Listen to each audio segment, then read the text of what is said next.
नमस्कार। Google cloud level 1 के हमारे इस सफर में हम एआई और मशीन लर्निंग फंडामेंटल्स मॉड्यूल के बिल्कुल आखिरी और शायद सबसे जरूरी पड़ाव पर आ गए हैं। अगले मॉड्यूल की तरफ बढ़ने से पहले एक ऐसे टॉपिक को समझना बेहद जरूरी है जो आज एआई की दुनिया में सबसे ज्यादा मायने रखता है। AI no doubt incredibly powerful है, लेकिन ये भी सच है कि अगर इस पावर को सही दिशा न दी जाए तो ये फायदे से ज्यादा नुकसान कर सकती है। और इसीलिए गूगल क्लाउड ये पक्का करता है कि एआई को नैतिक, सुरक्षित और भरोसेमंद बनाने के लिए मजबूत सिद्धांत और टूल्स मौजूद हों। तो चलिए इसी को जरा और गहराई से समझते हैं। तो आज हम क्या क्या देखने वाले हैं? सबसे पहले समझेंगे कि रिस्पॉन्सिबल एआई आखिर है क्या, फिर देखेंगे कि इसे लागू करने के लिए गूगल क्लाउड के पास कौन-कौन से टूल्स हैं। अब तक जो सीखा है उस पर एक नज़र डालेंगे और फिर देखेंगे कि आगे का सफ़र कैसा होने वाला है। तो शुरू करते हैं अपने पहले सेक्शन से। ये समझना कि रिस्पॉन्सिबल एआई क्या है, ये सिर्फ एक टेक्निकल ज़रूरत नहीं है, बल्कि ये इस बारे में है कि टेक्नोलॉजी हमारे समाज को कितनी गहराई से प्रभावित करती है। तो रिस्पॉन्सिबल एआई का असल में मतलब क्या है? ये एक ऐसा टर्म है जो हम सब अक्सर सुनते हैं, है ना? लेकिन इसके पीछे कुछ बहुत ही ठोस सिद्धांत काम करते हैं जो टेक्नोलॉजी को हम सब के लिए बेहतर बनाते हैं।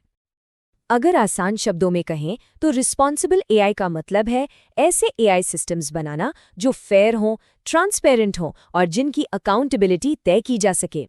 इसका मेन गोल ये पक्का करना है कि हमारे बनाए एमएल मॉडल्स अनजाने में किसी को नुकसान ना पहुंचाएं। जैसे सोचिए, एक एआई जो नौकरी के लिए एप्लीकेशंस देख रहा है, उसके लिए ये जरूरी है कि वो किसी भी जेंडर या बैकग्राउंड के साथ भेदभाव ना करे। और गूगल इन सिद्धांतों को लेकर बहुत सीरियस है। ये गूगल के एआई प्रिंसिपल्स हैं जो ये पक्का करते हैं कि एआई समाज के भले के लिए काम करे, किसी भी तरह का भेदभाव न करे और हमेशा इंसानों के कंट्रोल में रहे। यही वजह है कि गूगल क्लाउड एआई का इस्तेमाल सर्वेलियंस या हथियारों जैसी हानिकारक चीज़ों के लिए करने पर रोक लगाता है।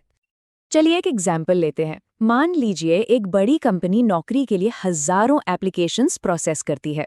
टाइम बचाने के लिए वो एक एमएल मॉडल का इस्तेमाल करते हैं। लेकिन अगर वो मॉडल ऐसे हिस्टोरिकल डेटा पर ट्रेन हुआ है जहां ज्यादातर पुरुष ही कर्मचारी थे, तो वो अनजाने में महिला उम्मीदवारों को नजरअंदाज कर सकता है। रिस्पॉन्सिबल एआई इसी तरह की प्रॉब्लम को ठीक करता है। डेटा में डाइवर्सिटी कितनी जरूरी है, ये इस एग्जाम्पल से बिल्कुल साफ हो जाता है।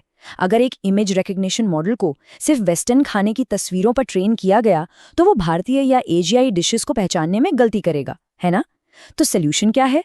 ट्रेनिंग डेटा को डाइवर्स बनाना ताकि मॉडल इंक्लूसिव और एक्यूरेट हो। यही सेम लॉजिक सेंटिमेंट एनालिसिस पर भी लागू होता है। अगर मॉडल के ट्रेनिंग डेटा में अलग-अलग भाषाओं और कल्चर्स की बोलचाल की भाषा यानी स्लैंग शामिल नहीं है, तो वो किसी मैसेज के असली टोन को गलत समझ सकता है। रिस्पॉन्सिबल एआई ये पक्का करता है कि मॉडल्स को अलग-अलग ग्रुप्स के हिसाब से वैलिडेट किया जाए ताकि वो सही नतीजे दे सकें। ठीक है, तो अब हम ये तो समझ गए कि रिस्पॉन्सिबल एआई क्यों जरूरी है। तो चलिए अब कैसे पर चलते हैं। गूगल क्लाउड हमें इन प्रिंसिपल्स को असलियत में बदलने के लिए कौन-कौन से टूल्स देता है? देखिए, गूगल क्लाउड इसके लिए एक पूरा टूल किट देता है। जैसे वर्टेक्स एआई फेयरनेस इंडिकेटर्स, ये जांचते हैं कि आपका मॉडल किसी ग्रुप के प्रति बायस्ड तो नहीं है। फिर आता है एक्सप्लेनेबल एआई, जो ये बताता है कि मॉडल ने कोई फैसला क्यों लिया, जिससे ट्रांसपेरेंसी बढ़ती है। मॉडल मॉनिटरिंग लगातार परफॉर्मेंस पर नजर रखता है। डेटा लॉस प्रिवेंशन एपीआई, जिसे डीएलपी एपीआई भी कहते हैं, सेंसिटिव डेटा को सुरक्षित रखता है। और क्लाउड ऑडिट लॉग्स और आईएएम ये कंट्रोल करते हैं कि मॉडल्स तक किसकी पहुंच है और किसकी नहीं। चलिए एक रियल वर्ल्ड केस स्टडी देखते हैं। जिपी बाइट, एक पॉपुलर फूड डिलीवरी ऐप ने नोटिस किया कि कुछ इलाकों में डिलीवरी का टाइम गलत बताया जा रहा था। तो उन्होंने वर्टेक्स एआई का इस्तेमाल करके इसे कैसे ठीक किया? स्टेप 1, उन्होंने मॉनिटरिंग से गलतियों का पता लगाया। स्टेप 2, उन इलाकों से और ज्यादा डेटा जोड़ा।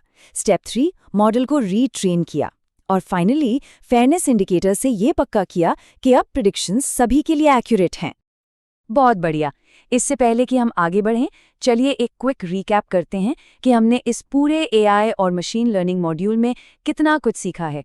सच में ये एक शानदार सफर रहा है। हमने ये समझने से शुरुआत की कि गूगल क्लाउड में एआई कहाँ फिट होता है, फिर वर्टेक्स एआई, ऑटो एमएल और बिग क्वेरी एमएल जैसे पावरफुल प्लेटफॉर्म्स को जाना। हमने vision API, natural language API और दूसरी प्री ट्रेन्ड एपीआईज की ताकत को भी देखा। और आज हमने इस सफर को रिस्पॉन्सिबल एआई के साथ पूरा किया है। ये सभी पावरफुल टूल्स अब हमारी समझ में हैं। अब सवाल ये उठता है कि इनका इस्तेमाल कैसे किया जाएगा। लेवल 1 का ये एआई सफर यहाँ खत्म होता है, लेकिन सीखने का सिलसिला तो अभी जारी है। तो नेक्स्ट क्या है? चलिए देखते हैं कि हमारे सीखने की राह में अगला पड़ाव क्या आने वाला है। तो हमारे अगले मॉड्यूल में हम क्लाउड मॉनिटरिंग और क्लाउड लॉगिंग की दुनिया में उतरेंगे। ये एक ऐसी स्किल है जो हर क्लाउड इंजीनियर के लिए फंडामेंटल है। हम डैशबोर्ड्स, अलर्ट्स बनाना सीखेंगे और ZippyByte एप्लीकेशन का इस्तेमाल करके रियल वर्ल्ड में काम करेंगे।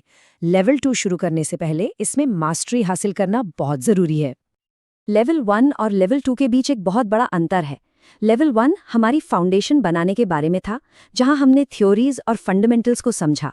वहीं लेवल 2 उस फाउंडेशन पर रियल वर्ल्ड सॉल्यूशंस बनाने के बारे में है, मतलब हैंड्स ऑन काम।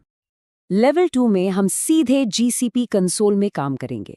हम VMs और डॉकर ऐप्स डिप्लॉय करेंगे, क्लाउड रन और क्लाउड फंक्शंस का इस्तेमाल करेंगे, असली डेटा पाइपलाइंस बनाएंगे और IAM और नेटवर्किंग जैसे टॉपिक्स को प्रैक्टिकली सीखेंगे। ये थ्योरी से प्रैक्टिस की ओर एक बहुत बड़ा कदम होने वाला है। हमारा AI और ML फंडामेंटल्स का सफर यहाँ पूरा होता है। अगले मॉड्यूल क्लाउड मॉनिटरिंग और क्लाउड लॉगिंग में मिलेंगे और उसके ठीक बाद लेवल 2 के प्रैक्टिकल गूगल क्लाउड प्रोजेक्ट्स में।